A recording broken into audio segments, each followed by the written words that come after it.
విశ్వాసం చూపిస్తే వెన్నుపోటు పడవటం, క్షమ చూపితే బలహీనుడు అనుకోవటం, ప్రేమను చూపిస్తే మోసం చేయటం మనిషికి అలవాటే. నమ్మినందుకు ద్రోహం, నిజాయితీగా ఉన్నందుకు ద్వేషం, ప్రేమించినందుకు మోసం, ఇవే ఈ రోజుల్లో లోకమిచ్చే బహుమతులు.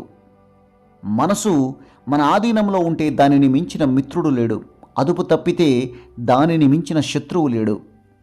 ఒక అగ్గిపుల్ల ఒక నిమిషం పాటు వెలుగునిస్తుంది. ఒక కొవ్వొత్తి 1 గంట సేపు వెలుగునిస్తుంది. సూర్యుడు 12 గంటల పాటు వెలుగునిస్తాడు. కానీ ఉపాధ్యాయుడు బోధించిన విద్య జీవితమంతం వెలుగు ఇస్తూనే ఉంటుంది. చెప్పే మాట, చేసే పని, కట్టే బట్ట, వేసే అడుగు, పెట్టే చెయ్యి, తలిచే మనసు మంచివైతే మీ దగ్గర పైసా లేకపోయినా ప్రపంచమంతా మీకు బంధువులై మీ శ్రేయస్సు కోరుతారు. అదే నిత్య జీవితంలో పచ్చి సత్యం. మనల్ని ఎప్పుడు తలుచుకునే ఓ మనసు, మన కోసమే వెతికే ఓ ప్రాణం, మన కోసం వేచి చూసే ఓ జీవితం దొరకటం నిజంగా అదృష్టం.